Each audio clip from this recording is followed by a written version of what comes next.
Listen, in the parched, shimmering haze of the 1934 Oklahoma Panhandle, a woman named Martha woke every morning at the strike of 4 to hang long, salted strips of beef across a wire line strung between two sun-bleached posts.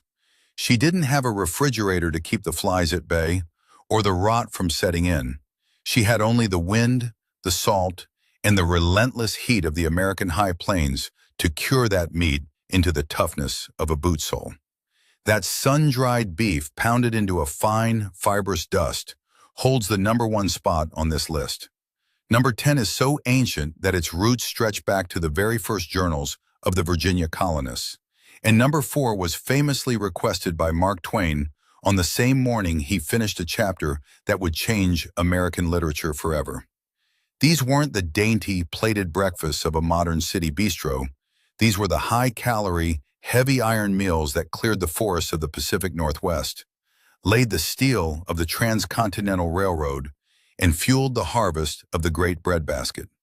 If you find yourself yearning for a time when the kitchen was the beating heart of the homestead, subscribe and walk with us as we count down 25 forgotten American breakfasts that have nearly vanished from the modern table. Number 25, skillet potatoes in smoked country sausage. The rhythmic, aggressive sizzle of pork fat hitting cold cast iron was the true alarm clock of the American farmhouse. Before the sun even crested the ridge, your nose knew exactly what the day demanded. The raw country sausage, seasoned with sage and heavy black pepper, was crumbled by hand into a screaming hot skillet until the kitchen filled with a blue-gray haze of savory smoke. Then came the potatoes, scrubbed of garden dirt and cubed small, tossed into that rendered amber fat until the edges turned glass crackle crisp and golden.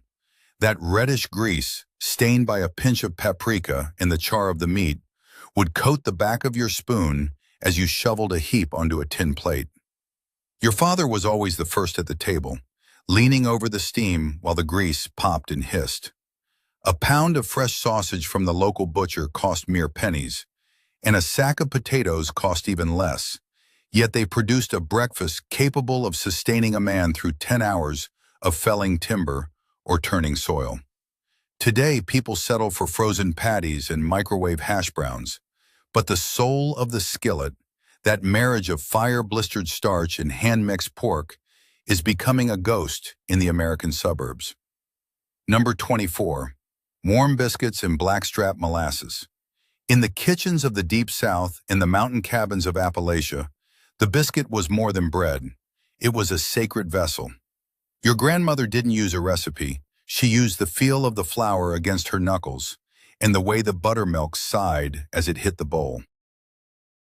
You'd watch her cut those tall, flaky rounds with the rim of a rusted tin can, sliding them into a wood-fired oven until the tops were the color of a late August wheat field. Then came the ritual. She'd reach for the jar of thick, dark molasses, so heavy it moved like slow-motion velvet. You'd split the biscuit while the steam was still rising, a small cloud of flour and yeast, and pour that bittersweet syrup into the center until it soaked through the crumb. In the 1920s, this was the energy that moved the American worker. It wasn't just sugar, it was iron and mineral, a ritual of the hand and the hearth. Today, biscuits come out of a cardboard tube, and the molasses jar sits forgotten behind a box of processed cereal. The sound of a heavy spoon clinking against the glass jar is a melody that many born after the turn of the century have never even heard. Number 23, Sunday morning scrapple. If you grew up in the Pennsylvania Dutch country or the humid lowlands of Delaware, Saturday night was for the prep. Your grandmother would take the everything but the squeal, the trimmings, the heart, the liver, and simmer them with cornmeal and a heavy hand of sage and savory until it formed a thick, gray mush. She'd pour it into loaf pans to set overnight, and by Sunday morning, the house was filled with the smell of wood smoke and iron. She'd slice the loaf thin and fry it in bacon fat until the outside was a dark, mahogany crust that shattered when you bit into it, revealing a soft, peppery interior. This was the ultimate kitchen of resourcefulness, born from a time when wasting a single ounce of an animal was a sin against the family ledger. It was a meal that could resurrect a man after a week of breaking stones or hauling coal. Today, younger generations shy away from the idea of organ meats, preferring the sterile safety of plastic-wrapped bacon, and they have no idea of the deep, earthy richness they've lost to the march of convenience. Number 22. Hand-pressed hoe cakes. Depending on which side of the Mason-Dixon line your people hailed from, these might have been called Johnny cakes or ash cakes. They were simple, thick patties of stone-ground cornmeal and boiling water, sometimes with a bit of lard if the week had been good. In the fields of Virginia and the Carolinas, women had stacks of these ready by the first light of dawn. Each one was shaped by hand, and the literal marks of your grandmother's fingers remained pressed into the dough as it fried on the griddle. Those ridges and valleys held the butter or the honey in place, creating little pools of gold. If you walked through a Georgia labor camp at 5 in the morning, you could follow the scent of toasted corn right to the communal fire. They were cheap, they were portable, and they were the definition of American home cooking. But this was an artisanal skill. A machine can stamp a circle, but it can't replicate the exact thumb press that defined a piece. As the hands that knew that rhythm grow old and still, the art of the molded corn cake is turning into a memory, one pinch of dough at a time. Listen, the 1920s and 30s in the American heartland weren't just about the music of the radio. They were about the cold, hard reality of the farm ledger. In the hollows of Kentucky or the wind-scoured plains of Kansas, a family's dignity was measured by what was left in the root cellar when the winter grew long and the bank grew impatient. There was a quiet, stinging shame that came with eating poor food, the kind of meals that the city folk in Chicago or New York looked down on as desperation plates. But for a man working 14 hours in a West Virginia coal seam, or a mother trying to stretch a single bag of cornmeal across a week of rain, that shame didn't matter half as much as the heat in the belly. The weather was a constant, thieving enemy. If the droughts of the Dust Bowl didn't turn the wheat to powder, the floods of the Mississippi would wash the garden away in a single night. These breakfasts were the only defense against a world that didn't care if you were hungry. They were built on the sheer, stubborn refusal to let the table go empty, even when the pockets were turned inside out. Number 21. Pit-cooked beef. Sunday was the only day the fire didn't just serve the kitchen, it served the community. The process started late Saturday night in the backyard of a Texas ranch or a Tennessee homestead, where the men would dig a hole deep into the heavy clay. They'd line it with field stones and build a roaring fire of hickory or post oak until the embers glowed like the core of a forge. The beef, often a tough cut that needed the mercy of time, was seasoned with nothing but coarse salt and cracked pepper, wrapped in layers of damp burlap and buried under the earth to slow cook through the night. By the time the sun caught the morning dew, the air for 3 blocks would carry the intoxicating scent of rendered fat and wood smoke.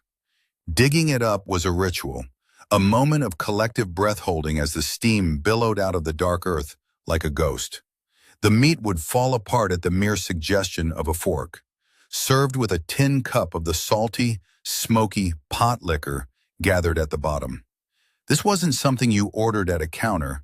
It was a 12-hour vigil that required space, fire, and a neighborhood's worth of patience. Today, the backyard pit has been replaced by the sterile convenience of the electric slow cooker. And while the meat is tender, it's missing the taste of the wood ash and the shared history of the fire. Number 20. Summer beans and eggs. Long before farm to table was a trendy slogan in a coastal city, it was the mechanical reality of survival in the rural Midwest in the Ozarks. Your mother would walk out to the garden patch while the morning mist was still clinging to the vines, snapping the green beans right off the stalk until her apron was heavy. Within 20 minutes, those beans were in a cast iron skillet, sautéed in a spoonful of saved bacon drippings with a wild onion until they were just beginning to blister and char. Then she'd crack 5 or 6 eggs directly over the greens, scrambling them together into a hearty, golden mess. It was an economic miracle, a protein-heavy breakfast for a family of 6, provided almost entirely by the dirt behind the house. Today, most people see green beans only as a side dish for a holiday turkey, never a centerpiece for a Tuesday morning. As the American family moved away from the garden plot and toward the fluorescent lights of the supermarket aisle, the connection to the soil was severed, and the breakfast that grew from it was largely forgotten. Number 19. Red-eye poached eggs. The name sounded like a warning, but the dish was a blessing for a tired soul. These weren't the delicate, vinegared eggs of a white tablecloth brunch. These were eggs drowned in a boiling sea of red-eye gravy. In the timber camps of the Pacific Northwest or the tobacco farms of the Carolinas, the base was made by deglazing a ham skillet with a splash of strong, bitter black coffee and a pinch of sugar. The eggs were dropped carefully into the bubbling, dark liquid, poaching slowly until the whites were firm and the yolks were still a molten, sun-colored treasure. You'd take a heel of sourdough or a wedge of cold cornbread, break that yolk, and watch the yellow river mix with the salty, caffeinated gravy. It required a steady hand and a keen eye for the heat. 1 minute too long and you had a rubber ball. 1 minute too short and the white was lost. Today, the frantic speed of the modern morning demands we fry or scramble, losing the quiet, simmering art of the poached egg. It is a testament to a time when simple food didn't mean easy food, and the patience it required was the one thing the family could afford to give. Number 18. Fried grit cakes. In the crowded tenements of the industrial North or the worker housing of the Chicago stockyards, this was the breakfast of the Great Migration and the urban struggle. These were thick, oval patties made from yesterday's leftover grits or cornmeal mush, fried on a dry griddle until they were crispy on the outside and creamy within. They cost pennies, just a few cents for a sack of stone-ground meal, but they were the backbone of an entire economy of labor. Mothers and grandmothers who couldn't find work in the factories would make these by the dozens, selling them wrapped in brown paper to the men walking toward the morning whistle. The same cornmeal that fed the worker at dawn would be stretched with water to feed the children at dusk. When the neighborhood mush lady disappears, a whole system of survival vanishes with her. Today, the street corner vendor is a relic of the past, and the memory of that hand-shaped corn cake is fading into the gray of the industrial archive. Listen, the backbone of the early American kitchen wasn't found in a spice cabinet or a refrigerator, but in the dark, salt-crusted corners of the smokehouse, and the heavy, black weight of the cast-iron skillet. To build a meal that could withstand a 12-hour shift in a New England textile mill or a winter morning on a Montana cattle ranch, you didn't look for variety, you looked for discipline. The food spine of the American frontier was built on salt, smoke, and starch. Every scrap of fat was a treasure, rendered down and stored in blue-speckled stoneware crocks to be used as the lifeblood for everything from frying eggs to shortening biscuit crusts. There was a strict, unwritten law to the cast iron. You never washed away the history. That black patina was a hard-earned record of every piece of salt pork, every rasher of bacon, and every onion that had ever sizzled across its surface. It was a kitchen of substitutions and making do, where a handful of wild ramps stood in for garden leeks, and a splash of apple cider vinegar brightened a heavy stew when the citrus was 1,000 miles away. This was the era of the smokehouse trick, knowing exactly how much hickory or applewood smoke it took to preserve a ham through a humid Georgia summer without turning the meat to bitter ash. Number 17. Fermented buckwheat cakes and salt pork. In the rugged timber stands of the Pacific Northwest, and the rocky, hard-scrabble farms of Maine, breakfast didn't start at dawn. It started the night before in a stoneware crock sitting near the fading warmth of the hearth. These weren't the sweet, fluffy, cake-like rounds of a modern diner. They were sour, yeasty, and dark as the river-bottom soil. The batter was a living thing, bubbling with wild yeasts that gave the cakes a sharp, complex tang that woke up the senses before the coffee was even ground. The discipline came in the frying. You didn't use butter. That was for selling at the market. Instead, you used a thick slab of salt pork, rubbed across the hot iron until the fat ran clear and screaming. The buckwheat batter hit the grease with a sound like tearing silk, lacing the edges with a brittle, salty crunch that stood in stark contrast against the dense, earthy center. In the 1880s, a man could eat 10 of these and have the slow-burning fuel to swing a double-bit axe until the sun dipped below the tree line.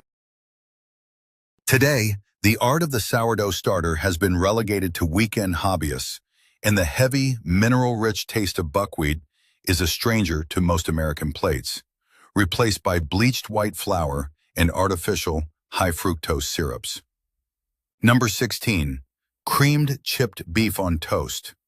Better known by its saltier, unprintable nickname in Army barracks from Fort Bragg to the shores of Normandy, this was the ultimate working-class SOS. It was a meal born of military necessity and adopted by every roadside diner and church basement from Ohio to Oregon.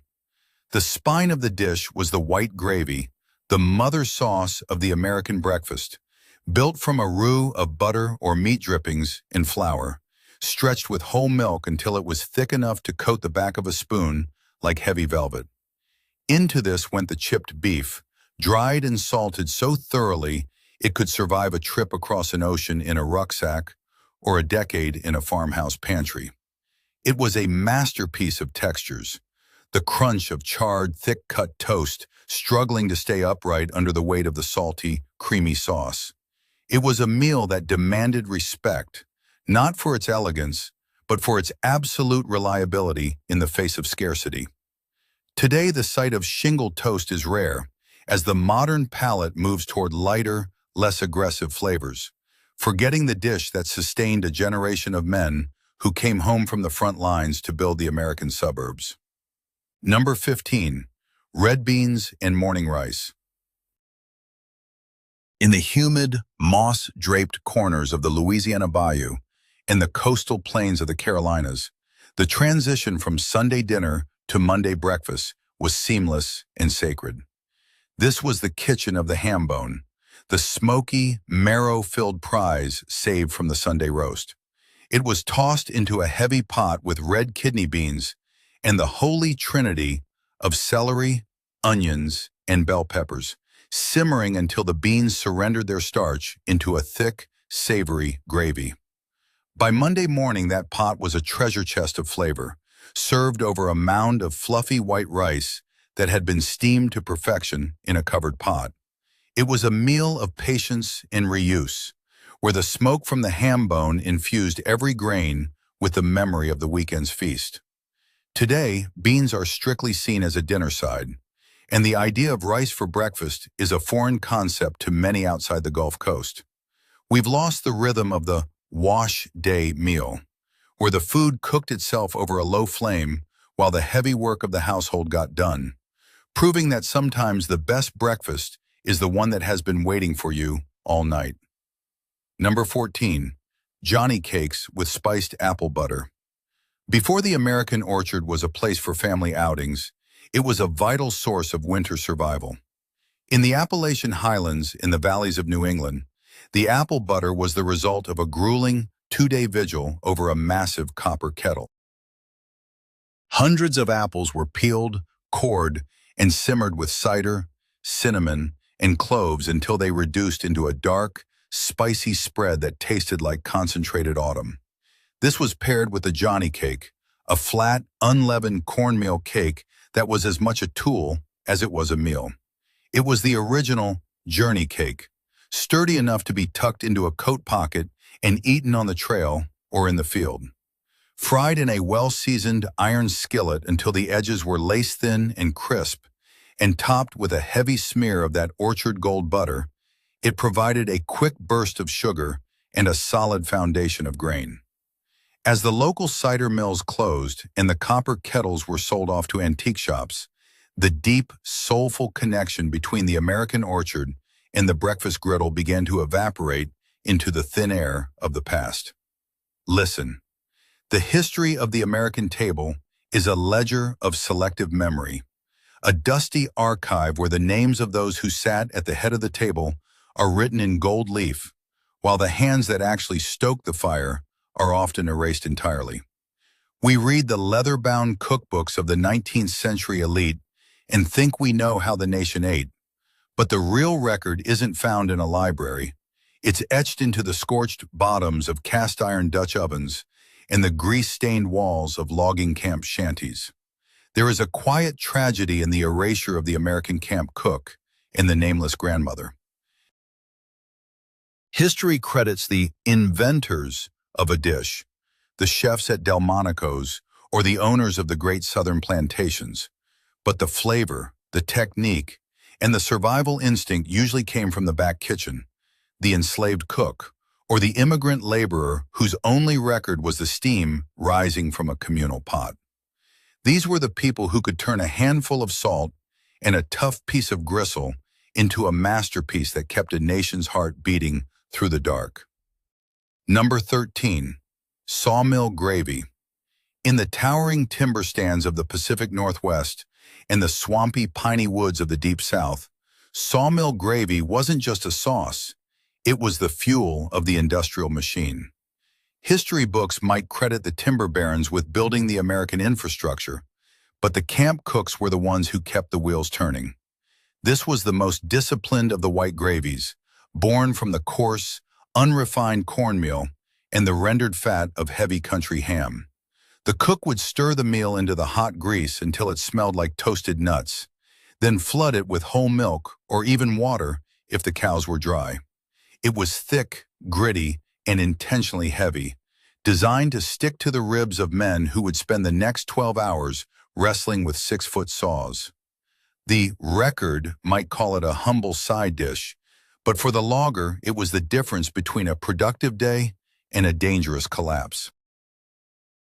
Today, the sawmill name survives on diner menus, but the actual texture, that rough cornmeal-thickened grit, is being erased by the smoothness of modern industrial flour. Number 12, New England codfish cakes. The sacred cod hangs in the Massachusetts State House as a symbol of the Commonwealth's wealth. But for the fishing families of Gloucester and New Bedford, the cod was a breakfast of survival. While the history books focus on the massive exports to Europe, the domestic record was written in the leftover salt cod and mashed potatoes from the night before. This was a meal of the seafaring poor. The salt-cured fish was soaked to pull out the brine, then flaked into a mixture of cold potatoes, onions, and perhaps a single egg to bind it. These patties were fried in salt pork fat until they were dark as a sea-weathered hull and served with a side of baked beans. It was a breakfast that tasted of the Atlantic, briny, starchy, and unyielding. The names of the women who formed these cakes by the millions are gone, replaced in our memory by the fancy seafood platters of modern tourist traps. We've forgotten that the wealth of New England wasn't built on the lobster, but on the humble, gray-salted cod cake eaten by the flickering light of a whale oil lamp. Number 11, low country rice and peas. In the humid, marshy plains of South Carolina and Georgia, the Hoppin' John of the New Year is famous, but the daily breakfast version was a quiet, constant presence that history tried to bleach. While early Southern cookbooks often credited white Southern belles with these recipes, the true record lies in the Gullah Geechee traditions and the West African knowledge brought to the American coast in chains. This was a breakfast of the Carolina gold rice fields, a bowl of slow-simmered field peas and rice, often seasoned with a small piece of smoked hog jowl for flavor. It was a meal of immense nutritional intelligence, providing a complete protein that could sustain the grueling labor of the rice paddies. The record tried to turn it into a quaint regional novelty, but the reality was a deeply rooted heritage of survival and agricultural genius. Today, as the heritage rice varieties disappear and the tradition of the morning peapot fades, we are losing the taste of the very people who built the coastal American economy one grain at a time. Number 10. The original Borderlands rancheros. Long before this dish was topped with avocado slices and served at fancy California brunches, it was the huevos estrellados of the Texas and New Mexico borderlands. The record often mentions the vaqueros, the legendary horsemen of the 19th century Southwest, but it erases the domestic labor of the borderland women who made the breakfast possible. These were huevos rancheros in their rawest form, 2 eggs fried in lard, served over hand-stretched corn tortillas that had been blistered on a dry comal. The salsa wasn't a chilled dip from a jar. It was a hot, simmering reduction of dried red chilies and garden tomatoes, pounded in a stone molcajete. It was a meal designed for men who had been in the saddle since 3 in the morning, a second breakfast eaten under the heat of the rising sun. The record credits the cowboy culture for this American staple, but it was the silent, steady work of the kitchen hearth that gave the cowboy his strength. As the dish becomes a brunch trend, the original scorched earth intensity of the borderland breakfast is being polished away until the history is as smooth as a restaurant menu. Listen, the final stretch of the American morning isn't found in the polished silver of a hotel breakfast, but in the dented tin plates of the borderland ranch, in the grease-spattered counters of the Appalachian diner. This is the payoff, the heavy, caloric rewards of a century of struggle and ingenuity. Number 9. The Southwest chilaquiles. In the dry, dusty heat of the Arizona and Texas borderlands, this was the ultimate kitchen of the leftover. It wasn't the fancy, layered casserole of a modern resort. It was a desperate, brilliant act of salvage. Your grandmother would take the stiff, day-old corn tortillas, tear them into irregular shards with her bare hands, and flash fry them in a pan of lard until they were as brittle as autumn leaves. She'd then drown them in a simmering bath of red chili sauce made from pods dried on the back porch, letting the heat soak into the corn until the edges were soft, but the centers still held a defiant crunch. This was the poor man's feast, a way to turn the scraps of yesterday into the strength of today.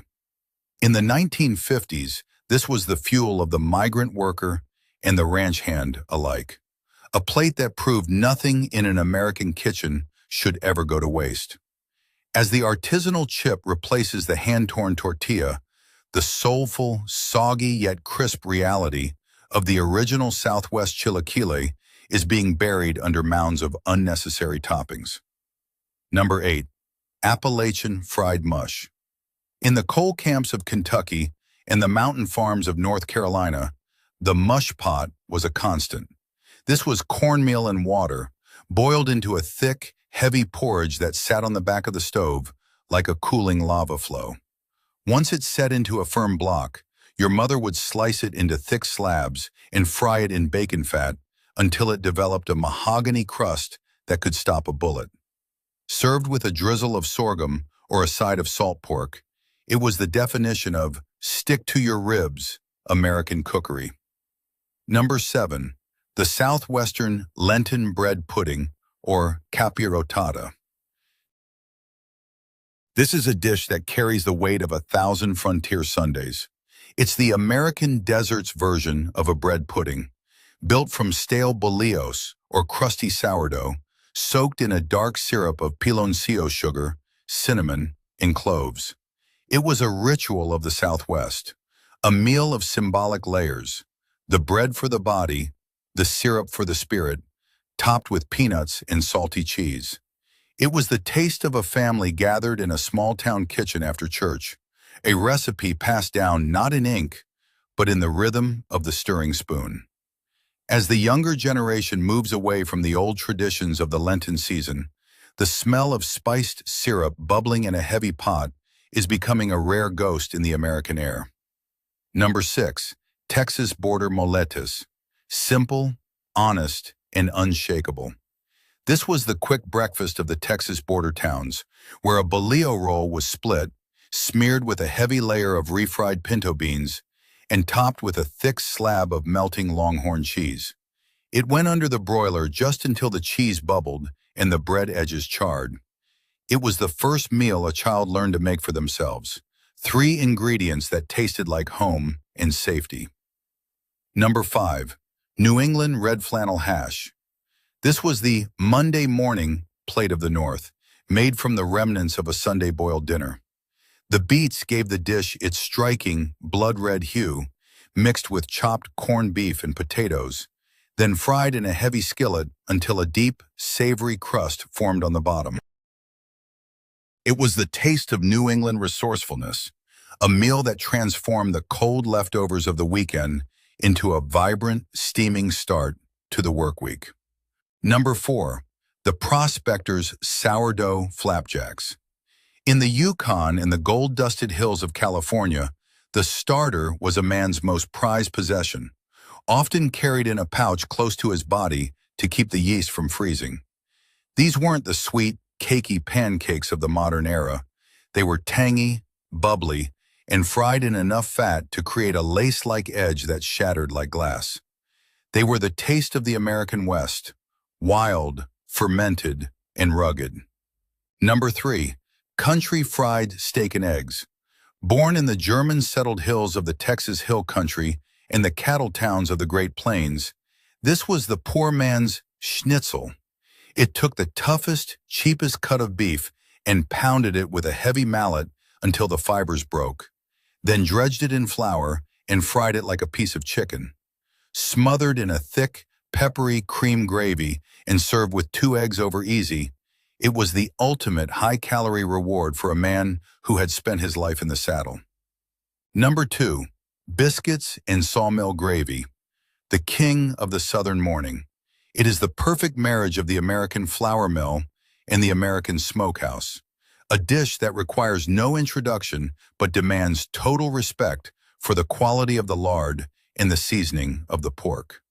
And finally, number 1, Arizona machaca. Before there was electricity in the high desert of the American Southwest, there was the wind. In a small town north of Tucson, a woman would wake at 4 in the morning to hang strips of beef in the dry, scouring air until they were dark and firm.